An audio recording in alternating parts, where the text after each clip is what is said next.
So welcome, Dr. Scott Masson. This is first year English Introduction to Literature 1. It used to be called Introduction to Western Literature because that's really what it is. But that became a politically charged phrase for a variety of reasons, which I could go into, but probably don't want to bore you with or get too far off track before we're even beginning. It is the Western tradition, largely because the Western tradition is our tradition, even if we've come from countries that traditionally would not be associated with the West. The world here, the English-speaking world that we find ourselves in, that has come through the Greco-Roman world, through the school tutelage of Christendom, has given us our contemporary Canada. And there are a lot of pieces there. And there are a lot of complexities to that picture. And by teaching the Western tradition, I'm not excluding other traditions as uninteresting or insignificant. I am saying that in order to begin somewhere coherent, you have to have a perspective or a situated place that orients everything else and makes sense. You can't consider all possible thoughts and all possible countries and all possible worlds in a coherent fashion if they contradict one another, which they, in this case, do. So even for people who've come to Canada for the first time from other countries, there are certain cultural assumptions that are embedded in everything that we do that we're not even aware are different because in our case, we grew up with them. And in the case of somebody who moves here from somewhere else, they'll say, why on earth do people do this rather than that? It's very strange. They act as if it's normal, and I know it's not normal at all, because where I'm from, these people are behaving extremely strangely. I don't know why they're doing what they're doing. And part of it's just insignificant cultural issues, but sometimes it's deep-seated sort of fault lines. You don't realize that this is a sensitive or explosive issues until you step on the landmine and find that your foot's been blown off. Somebody's angry at you and so forth. My aim here in Introduction to Literature 1, which is a required course for everyone who studies at Tyndale, is to teach you worldview through literature. Literature is my subject, it's my main interest, but I realize that not everyone who does this class, for some reason, which I've never been able to understand, wants to go on and study English literature as a major. I might try and persuade you, well, I will try and persuade you to do otherwise. And you may end up doing it as well. But even if you don't, I've found over the years that this course is very valuable because it gives us context and background and historical rationale for how the Christian faith develops as it does. And so on that front, let me say a couple of things.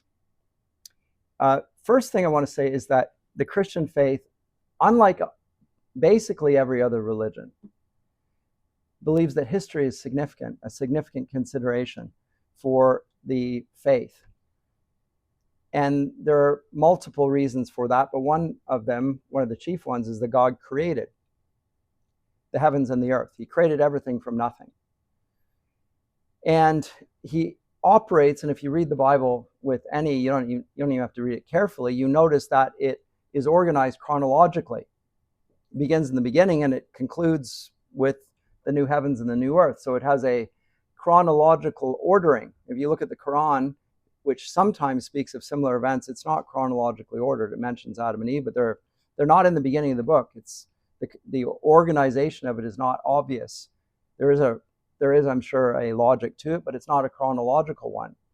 Whereas the scriptures do organize themselves chronologically, roughly speaking, and that is because providence God's providence is demonstrated in history, in space and time. And that says something significant about space and time and about having an embodied human experience. which is important to the Christian faith and isn't important in, say, Eastern religions. In Eastern religions, they have spiritual values, but they're not personified and they're not historicized in the same way. Whereas for a Christian, history matters.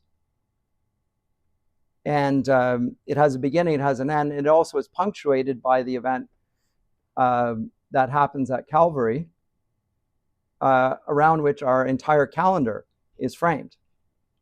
So it's AD 2025 right now, the year of our Lord 2025. Our whole calendar and our years and months and days are numbered in accordance with the birth of Christ. And that's a historical event. And it's a historically, not just a historically significant event, but a spiritually significant event. And so spirit and history are not contradictory, they're compatible. And so when we want to look at the Christian faith, we want to consider the historical context and the impact on history of the gospel and of God's revelation in the light of historical events. And that's important to us living in 2025 here in Toronto. It's going to make us think about things very differently. But history and events in history are going to become more significant to us than any other people. And I say that to you because it's one of the great ironies of the last, few centuries, that progressivism has taken over as an ideology in the Western world. And with progressivism, the belief that we are on the edge of history, or on the precipice, on the pinnacle of history, looking downwards and backwards on those that came before us, and that we're at the summit of all things. And what we know and who we are is greater than those who came before us. And because of that, we don't need to be guided by the past, whether it's the past of our parents or the past of our church or the past of our culture. We are on the, as I say, at the pinnacle of things, and we're going to judge things for ourselves as if no one had lived before us. Now, that's not a Christian assertion. It's totally contrary to the Christian faith. Everything that I just said at the outset about the historical nature of the Christian faith, and it posits history as the venue of God's providence, that assertion that we're on the pinnacle of history and we're more inclusive, we're more enlightened, we're more everything, we're more kind, we're more compassionate, we're all of those things, that's an assertion made not by comparison to the past, but just pure assertion. It's not a historically valid assertion. It's just an assertion made in our space and time. And it's one of the things I'm going to want to discuss with you on the course, is that little fact. It's going to be in the background, though, by and large. So this big worldview issue I'm going to talk about is going to remain in the background. I'll sometimes bring it to the forefront and discuss it there, but by and large, as I say, I'm going to teach worldview through literature. We're going to look at the literature beginning in the Greco-Roman period. The Greco-Roman period, because the Greco-Roman period is the context for the New Testament. And the New Testament, I mentioned this to a couple of you on a week ago or so. The New Testament is written in Greek, which is a funny old thing because it's written during the time of the supremacy of the Roman Empire. And the Romans speak Latin. So why did they write in Greek? Why is the New Testament written in Greek? Written in Greek by the Jewish disciple of Jesus. How come they're writing in Greek? You ever thought about it? They're not speaking Greek. Obviously they know Greek, but they're not speaking Greek. They're probably speaking Aramaic. They might know Latin, but they're probably not speaking it. They might, if they're speaking, the Romans speak Latin so that they can interact with them, but they're going to write this in Greek, Koine New Testament Greek. How come? Well, one reason is because Greek is the language of the literate in Rome. The Romans are educated in the Greek classics. Anyone who claims to be educated in the Roman Empire obviously speaks Latin, but he reads and writes in Roman, in Greek rather. They can also write in Latin, of course, but they're conversant in both. And that's because the Greeks were regarded as culturally superior by the Romans. And so although we read that we're reading Koine Greek, and it's a very common peasant Greek, and it's not sophisticated, the fact remains that it is the language of the educated. And education includes everything that an educated Greek would know. And what an educated Greek will know are the materials that we're going to look at on this course, among other things. And I think that it's implicit in, if you read the New Testament, whether the epistles or even the gospel accounts, there are references, if you're discerning enough to see to the stories of the Odyssey, the Iliad, and other classical works, to Plato. I think Plato's, if you read the book of Ephesians, I think you can see veiled references to Plato's Republic. Paul refers to a few works by tragedians, just a couple name drops, or quotes little excerpts from it, just to show that he's conversant with it, not to cite it as an authority, but just to show that he, as a member of the Sanhedrin, who obviously is Jewish, nonetheless has a classical education. And so we'll begin this course with that context, the Greco-Roman context. We'll start with the Greek. And we will start with Homer's Odyssey. We'll spend most of September, in fact, on Homer's Odyssey. And I do that deliberately, and I will say also, it's heavy reading. It's the heaviest reading on the entire course, and that might freak you out a bit. Don't let it do so. It slows down after that. I put the heavy reading at the front end, in part because you have more time now. You don't have any assignments due. You have the time, the leisure to be able to read it. Make sure that you do, though. And if you do, I think you'll find it's a magnificent work. So I've cited it here, but I have a hyperlink, which hopefully opens there. Oh, of course. Continue shopping. I don't want to shop. There it is. So this is the translation that I've used. Oh my goodness, I hate pop-ups like you would not believe. This one by Richmond Lattimore I recommend. As I say, you can get it relatively inexpensively. I recommend a paper copy. You can flip back and forth. You can make notes in the text, very valuable to you. You can put little sticky notes on it. You can flip it back and forth. Flipping back and forth is a very important thing in reading, in literacy. You ever thought about the construction of your Bible? One of the great innovations of the Western tradition is something called the Codex.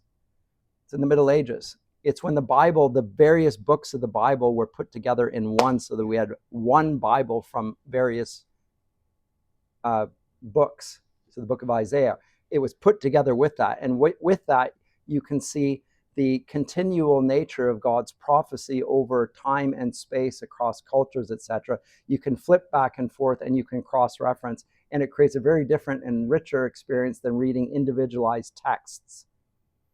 Because the Bible is one text. It's the Word of God, the whole thing.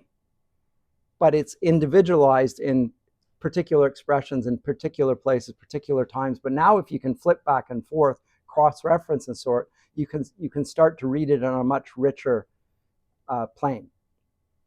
So that's the text I'll use, Homer's Odyssey. If you haven't got it yet, please get it as soon as you can and read it as soon as you can, because it will benefit you. Oh, I just did this, so it's going to go back. So let me go back to this. Okay. So we'll look at Homer's Odyssey and spend, as I say, a few weeks on that. And we'll then move on to another Greek work by an author probably about 400 years later, writing 400 years later. I'll say more about that in a class to come. The great tragedian Sophocles, who writes a work called Oedipus the King, Oedipus Rex. Oedipus is a great king who commits an atrocious act. And the form of literature is what we call a tragedy. It's a dramatic performance. Aristotle estimates that Sophocles' Oedipus the King is the greatest tragedy of all the tragedies that were written in his era. And these are the great tragedians in any era. They're in this period. Athens in the 5th century. This is the greatest of them. Why that is, I will explain when we come to look at it. But he says that tragedy is to be seen as serious as philosophy, and he regards it as in some ways superior to the epic, even though the epic is the great literary form of cultural transmission that all the Greeks regard as valid. And Homer is called the teacher of all the Greeks. So when we read Homer, we are reading the authority in Greek culture. So in Greece, if you wanted to make an appeal to an authority that would resolve a dispute or give you guidance on a difficult problem, you would quote Homer, cite Homer from memory. And what Homer did is he taught you how to be educated. He modeled it in his work. The Greek word for this is paideia, by the way. I'll write that down next class. The Apostle Paul uses this word in Ephesians 6, verse 4, uses the word paideia. Fathers, educate your children in the fear and admonition of the Lord. One of those words is paideia, the one that's translated as fear, because of the way in which pedagogues were terrifying to their students. It's not meant to be terrifying. It's a holistic worldview education is what's entailed in paideia. Then we'll go on from Oedipus the King to Plato's Republic. I've got a note here for you, a hyperlink for you. Essays will be due then at the beginning of October. Then we will jump from that period to the Aeneid. Now the Aeneid, written by Virgil, is written in Latin, but it is yet another epic. And it's an epic that clearly has knowledge of the Odyssey and the Iliad, for that matter, written by Homer. So what we are going to find is that the Greek worldview is followed by the Roman worldview, and the Roman worldview relates to the Greek worldview. And it follows many of the same conventions. And we're going to be able to compare and contrast the Greek to the Roman view and see how they differ. And then what we're also going to do, and this is when it starts to become even more interesting, we'll note that this epic, the Aeneid, was written to a man by the name of Caesar Augustus. And he is the man, of course, referred to in the Gospels at the time when Jesus Christ was born. And he was considered to be the adopted son of a god. And the god's name was Julius Caesar. And he was his adopted son. So he claimed to be the Lord of Lords and the God of gods, Octavius, because of his adopted parent, Julius Caesar. Now, that same appellate that Jesus is the King of Kings and the Lord of Lords, that's a Caesar reference. But Christians are saying doesn't apply to that man, it applies to this man. It's a direct contradiction to the assertion of the Romans about the divinity of Octavius. Octavius writing when Rome is supreme all over the well-known world at that point, all over the known world. The Roman Empire is supreme. It's the Pax Romana, the peace of Rome, brought about through military might, by the way. The reason there's peace is anyone who seeks to oppose Caesar Augustus gets smashed by the Roman army. So there's peace. There better be peace, or else. So that's going to be the backdrop. So the Greco-Greek world and the Greek culture is influential on the Romans, but it's also, again, the New Testament written in Greek, but during the time of Virgil and his contemporaries. So now we're moving into a different era. I'm going to want to look at the Greek, the Roman, and the Christian, put them alongside one another. I'm going to go back and forth all the time, make contemporary comments about this as well. So we're going to be going in and out and backward and forward. And so that's the way I think that we're supposed to read. We have to read the history, the culture in its context to understand the way the Greeks are thinking here, which is not our way of thinking, but try and understand it on their terms. And then we're going to think, okay, just because they say it doesn't mean that it's true, doesn't mean we have to accept it as true. We can critique it.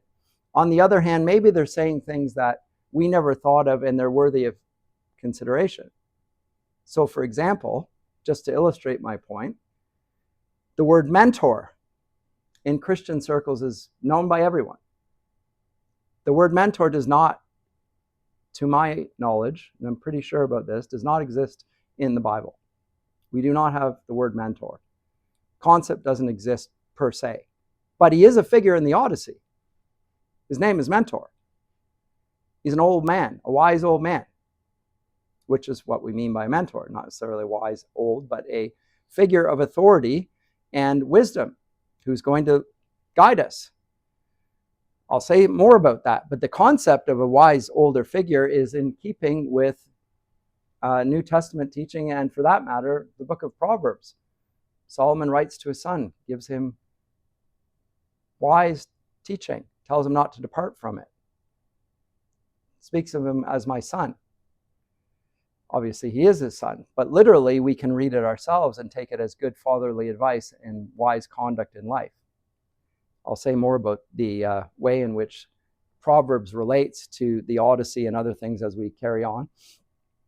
But we'll go through the Aeneid. And then in mid-October, I'm going to make a comparison now between two works. One, a work by the Latin author Ovid, who wrote his own epic called the Metamorphoses, and the early account of things in the book of Genesis. So we'll look at two creation accounts, as it were. And we're going to compare and we're going to contrast. And I think what we will see is they sound very similar in some ways, and yet the differences are so profound that they are seismic in changing the transformational effect on the culture going forward. The Genesis account is utterly transformative. Did you have a question? At any time, by the way, anyone wants, I talk nonstop, so you have to stop me. Just ask me, and I'm very open to that, by the way. That's good. Like, I'm a lecturer, but I really like questions. Please. So when you're comparing and contrasting, is it like two creation stories Kind of. Because, yeah, like when I was in high school, we did that kind of. Did you? Not with Ovid, though. No, not with Ovid, but like with different cultures. Like native accounts and so forth? I could do that as well. There's also a Greek account of the origin of things that I've thought many times about putting in there. I use the Greek or the Roman one in this case just because we're in that period, but you could similarly look at myths of origins. It's almost a misnomer to call them creation myths because there's a creator in the Christian account, in the biblical account. Others don't even speak of a creator per se. There's gods, there's an origin, but there's not necessarily one origin, let alone a creator that stands outside space and time, which is the biblical account. In the beginning, God created the heavens and the earth. Well, where was God before that? And the answer is, well, he's not in the heavens and he's not in the earth because he created even the heavens. He wasn't in heaven. Right? It begs the question, well, where was he then? And the reason it's a reasonable question is because we always think in terms of space and time. He created the heavens and the earth, and we say, oh, okay. So, and then the question, well, where was he then? Because in Scripture, he's always said to be in the heaven, but he's not there in the beginning. Okay, so where was he then? The question's actually the wrong question, because God is outside space and time. He pre-exists space and time. He's eternal, and so the category doesn't apply. And we assume that it does. Anyway, those things are transformative. And then what it says in the Genesis account is also very different about the creation of mankind and the orderliness of creation. And I'll get into all that. But yes, it's probably similar to what you did in your high school, but I assume there might be some differences as well. Yeah. But I think that's rather useful. And at this point in the course, I think in a Christian university, I want to flesh out what I've been saying implicitly. I want to make it explicit and say, let's really think about this and the significance of it. And in particular, the significance of human nature in the biblical account. It's very different than any other document, because we're said to be made in the image of God in this account. And that is a weighty assertion. Like, it's big, culturally transformative. Every person is made in the image of God. That gives humanity a dignity which you find nowhere else. Results in a very different politics, a very different ethics, a very different everything. Gives you a value that you have nowhere else. You can find nowhere else. Governments can give you, they say they're giving you rights. They don't give you the right to life because they don't create you. They might claim it, they assert their authority, but they don't actually legitimately have it. That's another issue, so that's going to create challenges in itself. Anyway, so we'll move on from that, and we're then going to jump forward 1,300 years into the Italian Renaissance. We'll look at Dante. Yeah, that's a big jump. I'll jump back a little bit when I come to look at Beowulf, which is an Anglo-Saxon epic, but there's a link between Virgil and Dante, which is that Virgil leads Dante through his Divine Comedy. He's his mentor, his figure that leads him, and I want to keep the connection tight there. And then I'll backtrack a little bit. But we'll move forward to the 13th century, Dante's Divine Comedy, and what we have is a Catholic epic at that point. So we've gone from a Greek epic to a Roman epic to a Catholic epic.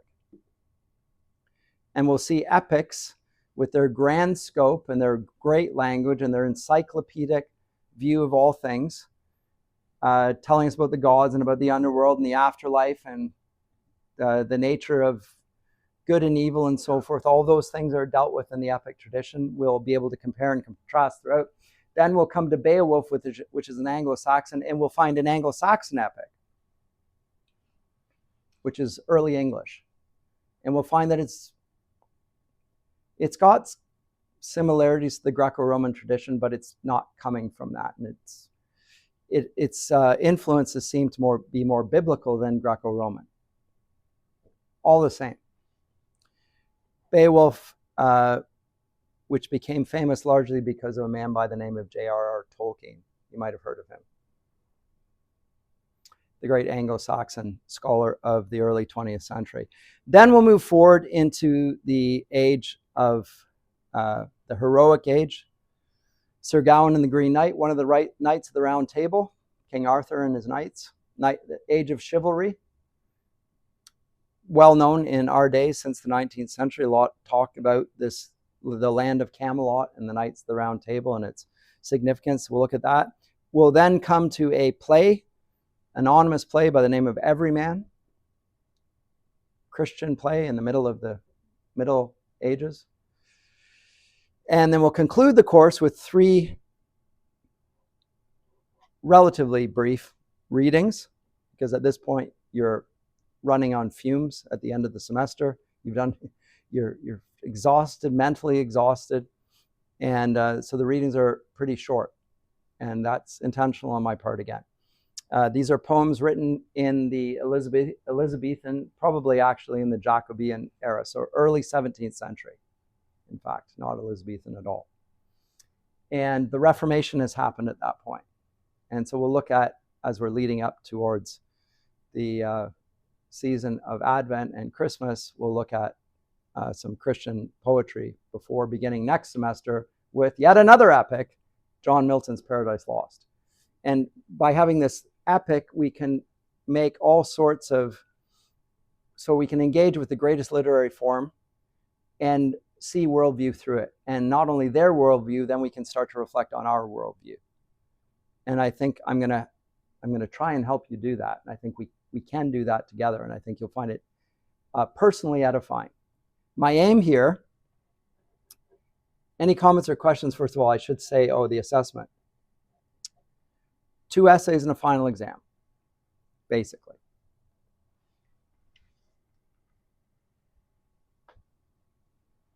Okay, I'll give you the essay topic. Not yet. I want you to read before I give you the topics.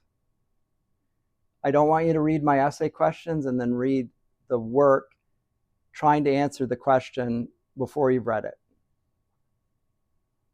because it changes the way you read it. You're reading it to get a mark. I don't want you to read for that reason. And I'm going to help you resist the temptation.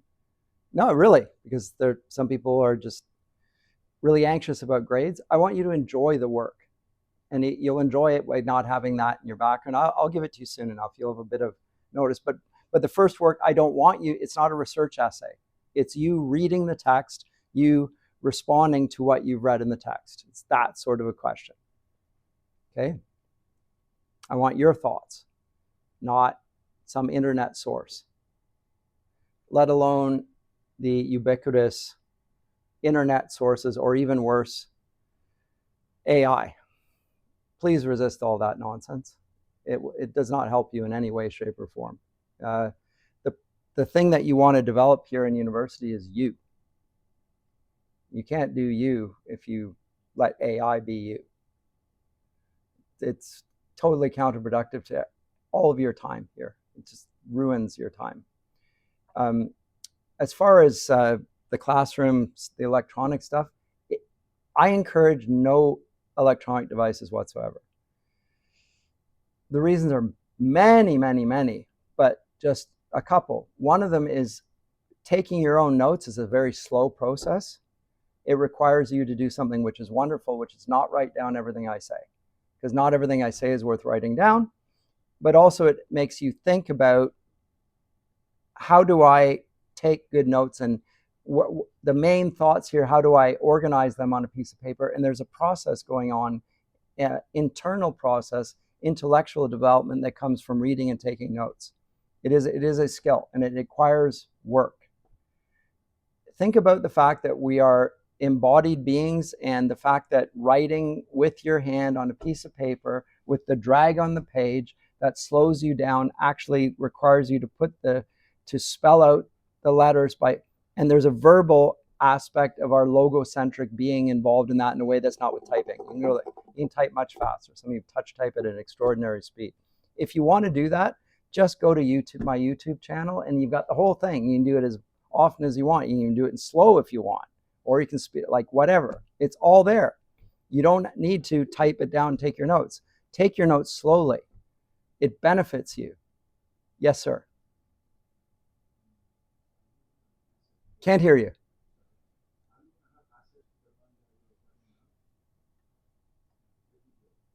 The video.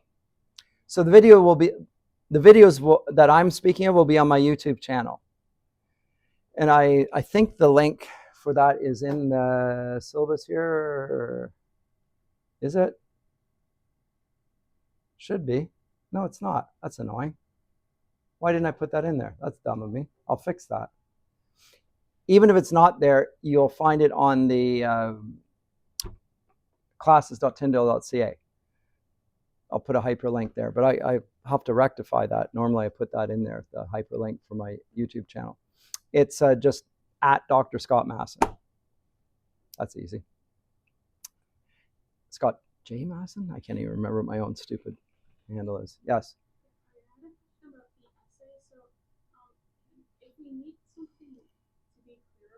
Yes. Yes.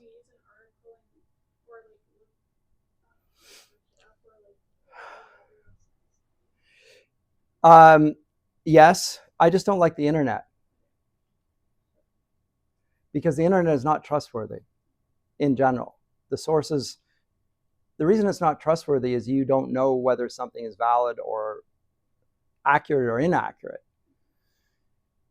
And it's really easy to access everywhere. So I understand why people use the internet, because it's quick and easy, and you can even access it from your cell phone no matter where you are. I mean, that ease of access is like intoxicating. It's really, really easy, where just going into the library and finding a book and going is laborious and tedious, but it's actually beneficial as well. And the librarian will happily give you a tour of the library and show you where good source materials are. I'm happy to mention some as well, although at the end here I've even cited some books that I thought were rather useful, and I can mention them here right now. This one's great, Heroes of the City of Man, Christian Guide to Select Ancient Literature by Peter Leithart. This one by Lewis, that's for a little bit later in the course. But the ones that I have highlighted here with hyperlinks, John Mark Reynolds, When Athens Met Jerusalem, is good. This one by Isabel Rivers is terrific, although it's in the later stages of the course. But these ones, John Mark Reynolds and Peter Leithart, I think are excellent. More recent works that I recommend that you might find useful. My own lectures are useful, I hope. I had a podcast called Paideia Today, with which I and a colleague, former colleague here at Tyndale, co-hosted for a while. It's additional material you might find helpful. So you can do that, and if you need more information, you probably should do that for sure. What I wanted to say is, don't feel like you can't succeed without, if you just do the reading on the course. That's what I want you to do. I don't want to burden you with extra. And some people feel like they have to do extra. If you just do the reading, that will be good. If you want to do more, okay, but don't feel pressure to do that. The reading is hard enough in first year. It's like a big reading bump over high school. So that's what I mean here. Yes? Are all the texts in the course bibliography required, or there's some that you These are the bibliography in the sense that it's additional material. I would, like, if you want more information, we're asked when we create a syllabus to create a bibliography. So I do. Okay, there you go.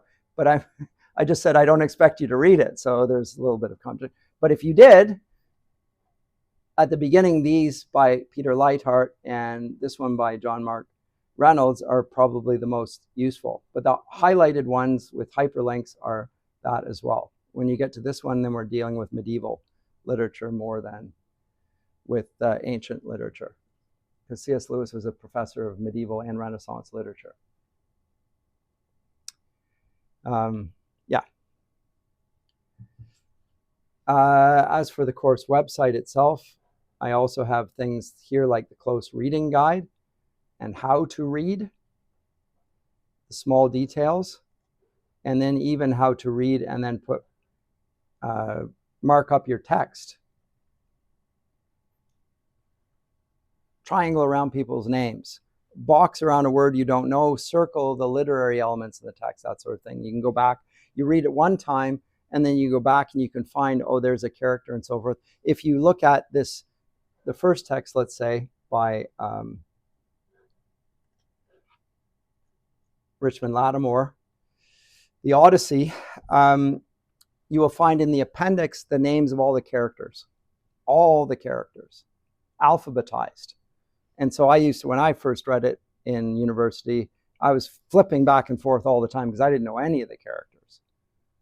Like Athena was new to me. Every character was new to me. So if you're feel overwhelmed and I've never heard of this, I hadn't heard of the Odyssey and the Iliad, which is shocking.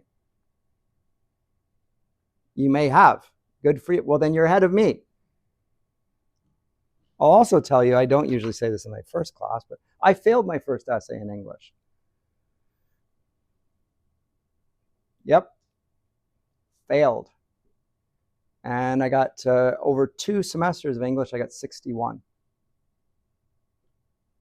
Shocker. Those are harder times than now, truthfully. But still, like, marking is not as, I would say the marking, 80% was a great grade back then. Nowadays, if I give you an 80, you're often a little bit like, I'm a bit disappointed by this. I would have been doing cartwheels with an 80. So the grades have sort of bumped up a fair bit across the board. But still, what I learned when I failed the essay is that my lazy high school self was not going to make it in university. I was going to fail because I had no work habits at all. It wasn't that I was stupid. It was just I never worked. It was almost the opposite. I got by on native intelligence and bluffed my way through everything. And now it wasn't working anymore. It's like being a really good athlete and never training, and you just can do it. And then suddenly you find guys that have been like training and they're falling, and it's just like, and they blow you off the court. You're just gone. You can't compete. That's what it was like for me. And for me, it was a wake up. It was really good. Failing is a good thing if you respond to it well.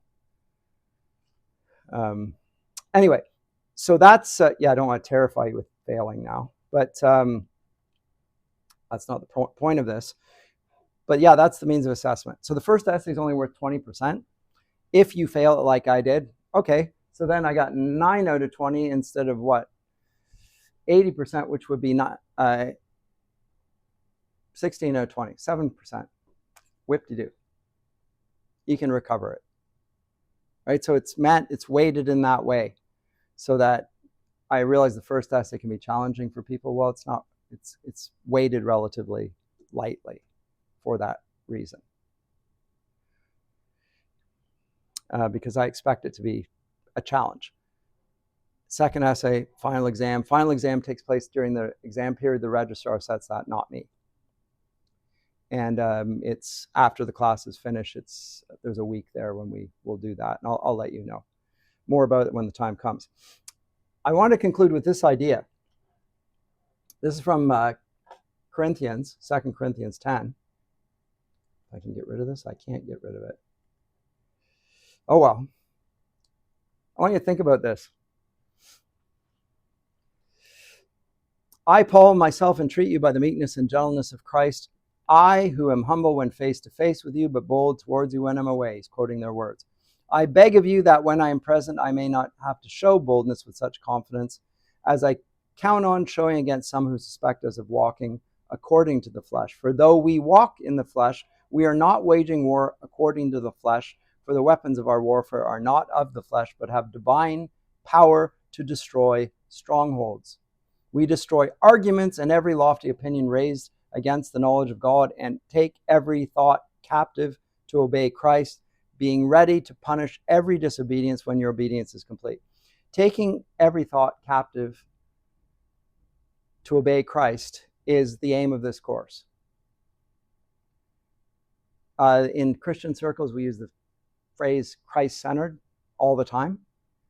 But when we say Christ-centered, it often means we're only going to think about Christ, which is Christ-centered. But that's because there's nothing left. This is taking every thought captive.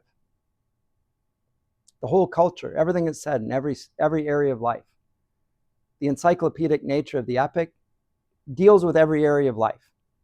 It deals with justice, it deals with the heavens, it deals with what happens after life and death, it deals with manners, it deals with customs, it deals with the relations between nations, between young and old, between enemies and friends. It deals with all manner of things. It deals with the significance of marriage. It deals with a man who's been away from his family for 20 years and left an orphaned son behind, or so he thinks. It talks about the son's perspective, who's grown up without a father. All of those things relate to human experience that we continue to have now. We're going to look at that with the aim of bringing every thought captive to Christ. Because it says, and here's another passage here, and this is in Colossians 1:16, speaking of Christ, 15, he is the image of the invisible God, the firstborn of all creation. For by him all things were created, in heaven and on earth, visible and invisible, whether thrones or dominions or rulers or authorities, all things were created through him and for him. And he is before all things, and in him all things hold together. That's the assertion that I'm making in this course, that Christ is before all things, and in him all things hold together. We're going to put proof to that in the way we look at the literature on the course. We're going to think like Christians and try to bring every thought captive in obedience to Christ. And I think by doing that and honoring God as he calls us to do, we will find ourselves changed in significant ways, that the significance of which we might not see for quite a while, but I think it will play out. So it's a spiritual act, studying and learning, and I hope that you approach it that way. Okay, any further comments or questions? And if not, I will see you on Wednesday, same time. Yes? So for the class participation, Oh. is that just us showing up, or like Ask questions as well, but do show up. As far as the attendance thing, I do that. Don't you worry about it. I don't like the attendance Nazis. I don't like the idea of being monitored. I think it's counterproductive to, you're here because you want to be here. I don't like compelling you to be here. I want you to be here. I think it's important that you're here. It's a different spirit. I want to treat like adults. And I think that attendance sort of goes against that. But I'm going to go, I will deal with the attendance myself, but you don't need to worry about that. So don't ask me, you haven't given us the code for attendance and stuff like that. Yes, I know. I really know. If that makes you nervous, you can talk to me about it and we can handle that. But just show up and do the work. Don't worry about any of the other stuff. Okay? Yes, sir. I'm just wondering, are the essays going to be based off of a specific book or just kind of the genre in general? So the essays, when I give them, so this one's, I've got October 4th, and then I'm thinking here, did I put the same date there? No, I didn't. So I don't even know what that is. That's crazy. How did that happen? October 1st. Okay, so that's going to be a question in a couple of weeks. It's due October 1st, so I don't, and 4th is on Saturday. It's not helpful. But they will be, so these first essays will be on these works.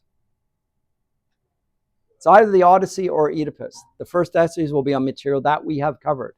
You need to read the material before you come to the class.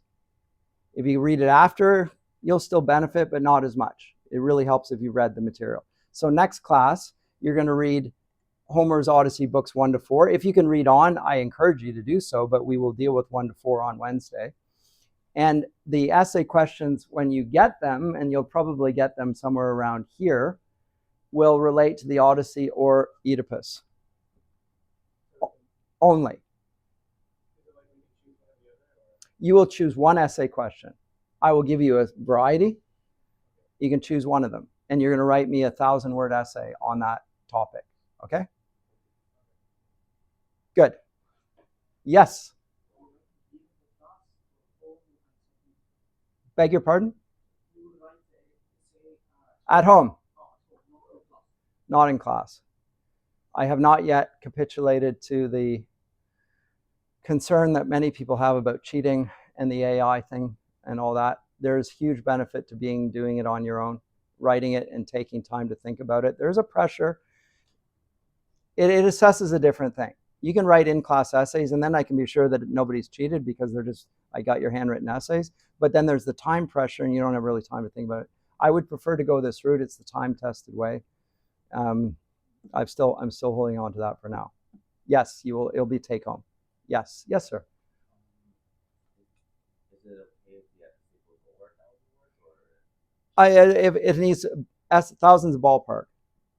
Try and stick around it. Don't go too long because I don't want to read things that are novels, and also other people are trying to meet the 1,000 words, and I don't want to compare apples to oranges.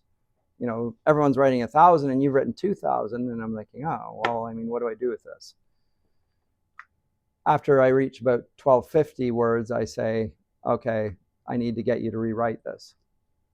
Or I could just stop reading at a certain point and say that's enough. But normally I try and stick to that. I'm not going to be, again, Nazi on word count. Yes, question, comment. MLA is good, but okay, since you asked, I don't care. And the reason I don't care is in English literature you do MLA, in other courses you do Turabian or Chicago, and you end up having to spend your time learning different formatting styles. And maybe it's easier now with software to just, does it for you. Okay, well, if that's the case, then it is MLA for English. I don't even like MLA. But English does MLA, yes. But for me, it's just like, I want you to read the text. I want you to spend your time engaging with the text. I don't want you to spend your time fretting about where every comma and bracket and spacing and underline. Oh my goodness! And it's different for every format. Like, this is ridiculous. Don't waste your time with that. So be consistent with whatever format you choose. If you're familiar with one, this is just first year English. When we go on, I'll have to be more precise, but don't fret too much about that. Again, I'm trying to make it as rigorous and on the important things and easy on the unimportant things as I can. Yes. This is outside of the course, but for literature 2, do you focus on going through I do not do Dostoevsky other than, no, I don't even do Dostoevsky. I've done him before. I do Tolstoy. Not for English 1 or English 2 even. Dostoevsky we might do later. You want to do Dostoevsky? Yeah. I don't blame you. Me too. I've read Kind of Punishment and I started reading Brother Karamazov. Good for you. It's great. Yeah, it's great. I try not to do long novels in intro courses because they're long and it's heavy reading. But they are great works. But I avoid them just because of length. Not because they're not great, just length. I want to do multiple works, and that's it. Yeah. Anyone else? You may have questions next class, and that will be good. But if not, I shall see you then on Wednesday, same time. Okay? If you can bring the book with you, that's great. We'll start then. Okay? Thanks, everyone. See you then.